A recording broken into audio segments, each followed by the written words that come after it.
Hey there, paddlers. Welcome to Paddle Forward Podcast. Holy seaweeds.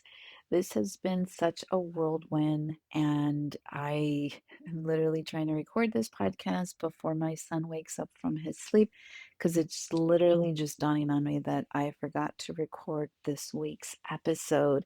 And really, between running my business and being a mom and just trying to remember where literally I left my coffee mug, things have been a little bit chaotic and a little bit hectic. So this week I've just had one of those moments and I needed to, again, kind of just stop fighting the waves and just let them carry me for a little bit. And I wanted to just pause, reflect, reset. So today I want to talk about how navigating this busy season with intention is just really important to me and how you can essentially do the same in your own life and or business.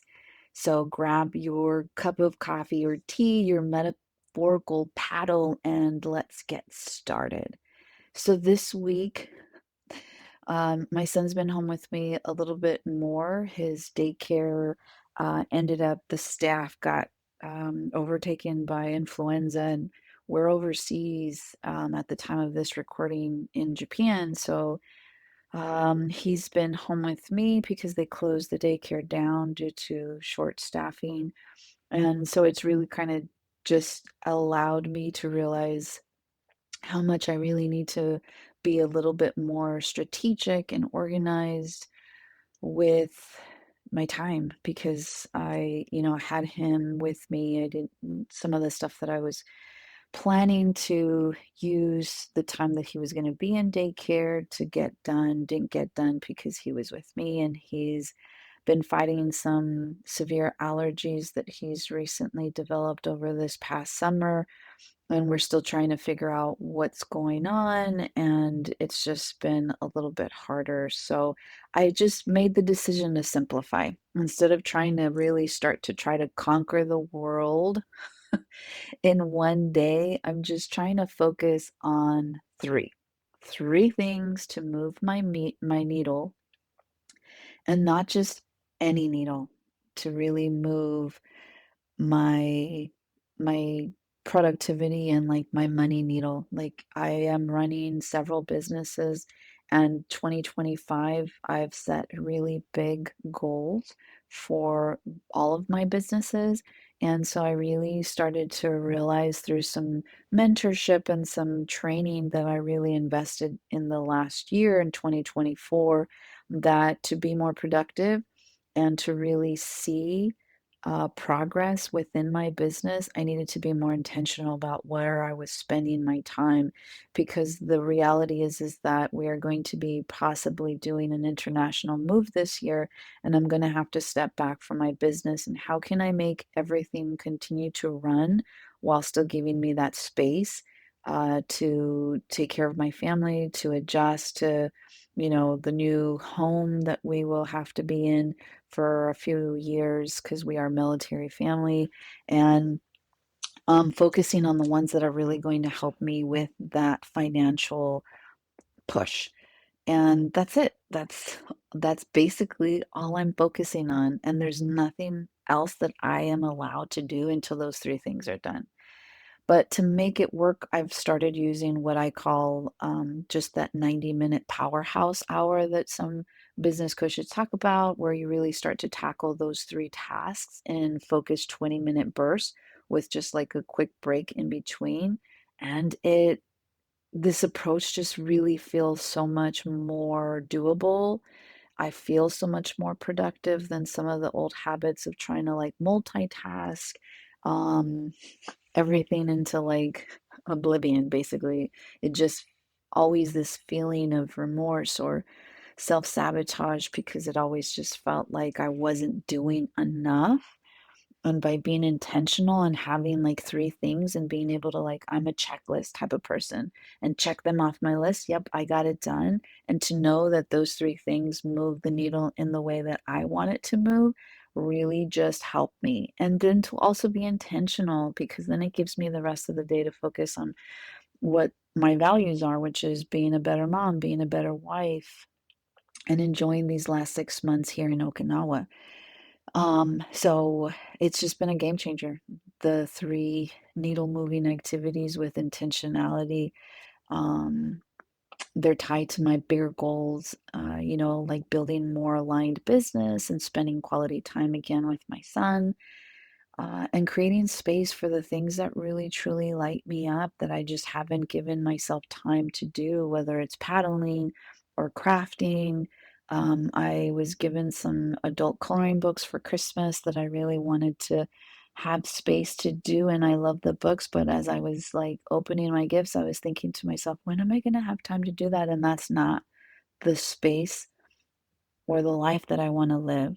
And so if you're feeling overwhelmed, I really encourage you to try it. Just pick three things that will help you move forward, just three, and then tackle them with purpose and focus. And I promise you that it will really help kind of reset you and really help you feel more in control again. And then I've never really, paid too much attention to my menstrual cycle. And it was just something that has been kind of continuously coming into my space. Like I'm starting to be more attentive and I'm doing a lot of intuitive, um, not coaching, but like training, I guess, or just learning on how to tap into that. And so another big shift for me this year is basically syncing my business to my cycle. And yes, I'm stepping into my flow, like literally and figuratively. Because each phase of our cycle really brings its own energy and strength, and that's what I've really been starting to learn.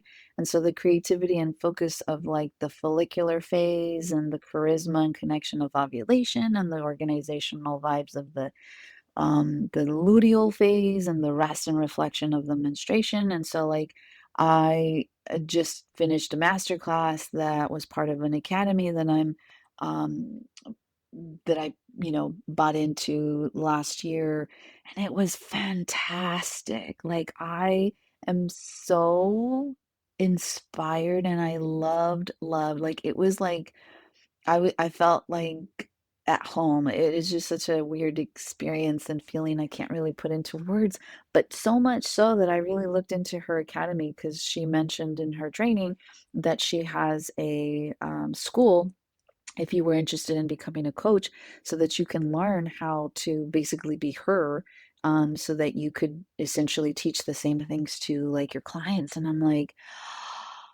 I this would totally be like something that I could definitely do and add to like my repertoire of really helping my people.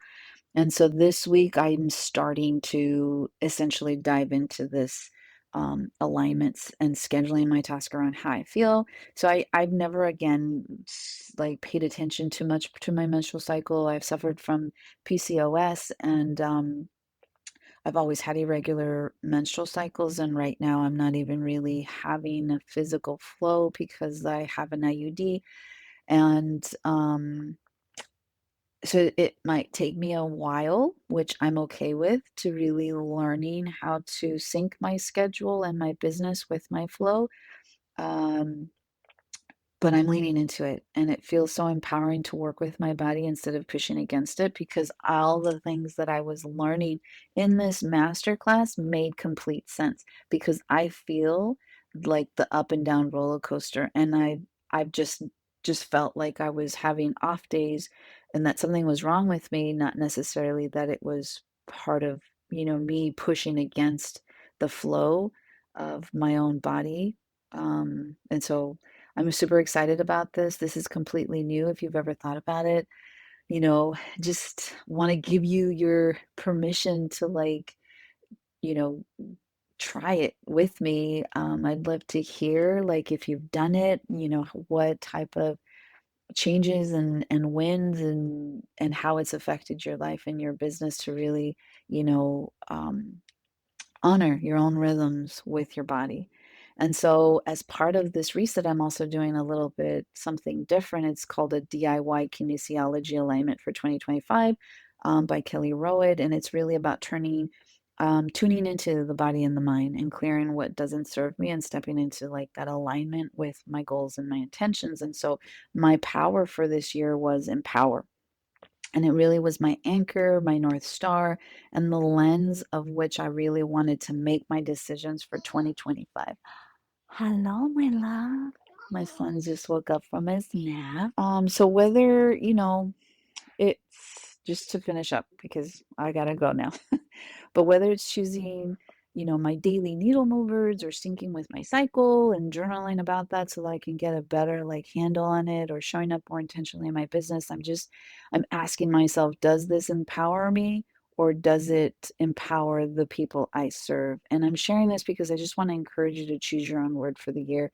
And, sometimes that reflection of what you want to embody in 2025 really can help you guide and align and just reset your year, especially if things were really hard last year, in moving forward with the months ahead. So, this is 2025 just feels like my year. And everything's just a practice, not a one and done deal. And so I'm just inviting you to pause and ask yourself, what are the three needle moving activities that you want to work on?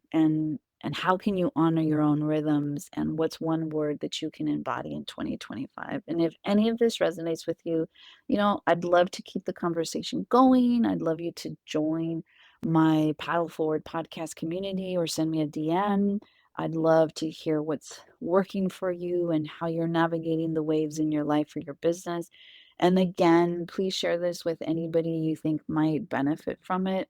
Um, I'd love to have you give me a review if you have a few moments so that I can basically help me reach more people.